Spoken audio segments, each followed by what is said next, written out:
संसद का सेशन शुरू होने से केंद्र सरकार के कर्मचारियों को एक फायदा तो ये हुआ कि वेतन आयोग के बारे में सरकार जो नहीं बोल रही थी वो संसद में बोलने लगी।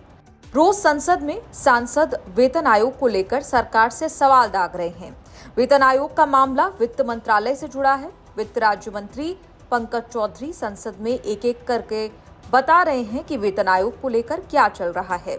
संसद में पता चला कि सरकार को कर्मचारी संगठनों की ओर से कई सारे प्रस्ताव मिले हैं। ये प्रस्ताव national council of joint consultative machinery के स्टाफ साइड से मिले हैं। सरकार और कर्मचारियों संगठनों के बीच बातचीत के लिए एनसीजेसीएम बनाया गया है। एनसीजेसीएम ने सरकार को वेतन आयोग को लेकर 15 डिमांड की लंबी लिस्ट भेजी है। सांसद भुवनेश कलिता के सवाल के जवाब में पंकज चौधरी ने पूरी डिटेल संसद में रखी है। कर्मचारी संगठनों की ओर से मांग की गई है कि केंद्र सरकार के कर्मचारियों को कम से कम 3 प्रमोशन की गारंटी दी जाए। हर 5 साल में वेतन आयोग जैसा सैलरी रिवीजन किया जाए। डिग्निफाइड स्टैंडर्ड ऑफ लिविंग के लिए 3.6 कंजम्पशन यूनिट्स पर फैमिली का फॉर्मूला तय किया जाए। कम्यूटेड पेंशन की बहाली 15 साल की बजाय 12 साल में और संसद की समिति की अनुशंसा के मुताबिक हर 5 साल में पेंशन में बढ़ोतरी की जाए। साथ ही 1 जनवरी 2004 के बाद नियुक्त कर्मचारियों को पुरानी पेंशन योजना का फायदा देने की मांग की गई है।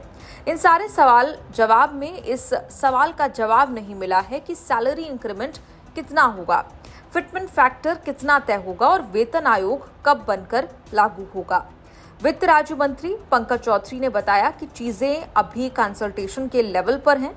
गृह, रक्षा और रेल मंत्रालयों के साथ बात हो रही है। चूंकि मामला फंसा हुआ है इसीलिए अटकलें अनुमानों का अंबार लगता रहा है।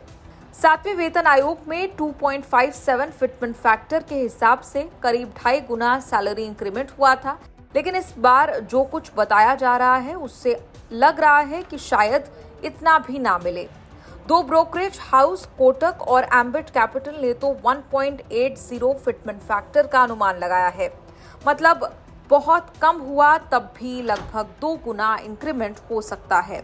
मामला फंस सकता है डीए के मर्ज होने के बाद, जो होना ही है। डीए मर्ज होने के बाद इंक्रीमेंट का वैल्यू कम हो सकती है। ये 13 से 14% हो सकता है। इतना कम हुआ तो हो सकता है कि कर्मचारी संगठनों के पुरजोर विरोध का सामना सरकार को करना पड़े।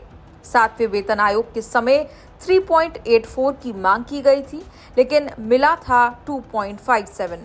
अब भी कर्मचारी संगठन इतने की मांग कर रहे हैं, लेकिन अंदर खाने की खबर कुछ अच्छे संकेत नहीं दे रही है।